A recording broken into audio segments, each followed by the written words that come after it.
Удоволствие за мен да ви поздравя по случай Деня на българската просвета и култура и на славянската писменост. Всяка година, 24 май, идва с блясъка на своята тържественост.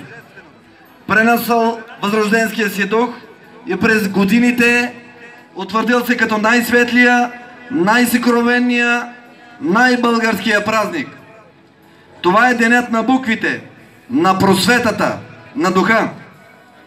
24 май е този неповторим ден, националният ни календар, който изпълва всеки един от нас с особена гордост и оптимизъм, с самочувствие и вяра в собствените ни сили и възможности. Той е един от най-почитаните празници, не само от хората, които професионално имат отношение към образованието и културата, а от всички, защото е израз на нашата идентичност, на силата на духовността, на творческия ни заряд. Той е един уникален по своята същност празник, защото няма аналог в традициите на никоя друга държава. Днес на кирилица пишем не само ние, но и сърбите, черногорците, руснаците, украинците, белорусите, монголците, общо около 200 милиона души. Днес деня на славянската писменост, на българската просвета и култура, когато навсякъде по цялата ни страна звучи химнът "Върви, народе възродени" и сърцата ни се разтоптяват от гордост и национално достоинство, ние се прекланяме пред великото дело на солунските просветители свети Кирил и Методий, пред подвига на техните ученици и последователи.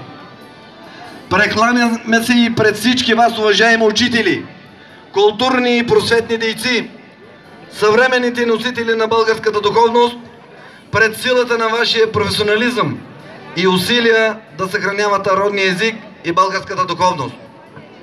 Чест и почитание към вдъхновението, енергията и вдъхновението към ежедневните ви усилия и грижи, които полагате, за да обучавате и възпитавате нашите деца и да ги превръщате в млади хора, за които знанието е потребност, хора с кураж, мислите си честни, достойни и окрилени от смели мечти.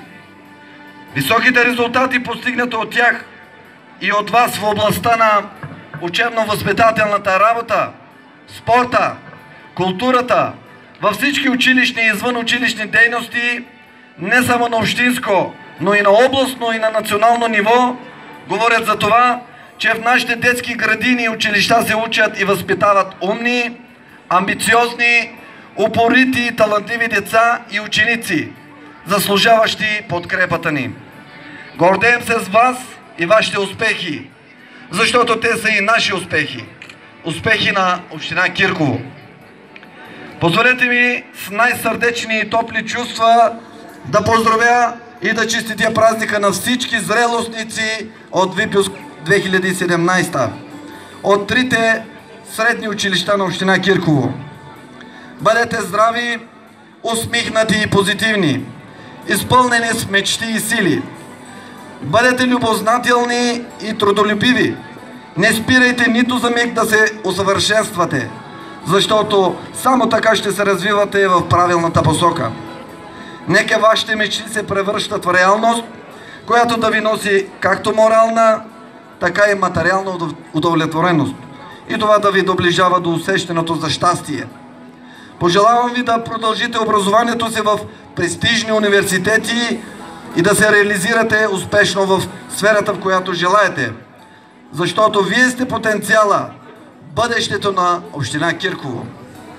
Уважаеми учители, бъдете все така всеотдайни, целеустремени и достойни последователи на делото на светите братя Кирил и Методий. Още веднъж честит празник на учителите, които носят факела на знанието, на учениците, за които знанието е път към бъдещето, на всички, които смятат просветата и културата за ценности.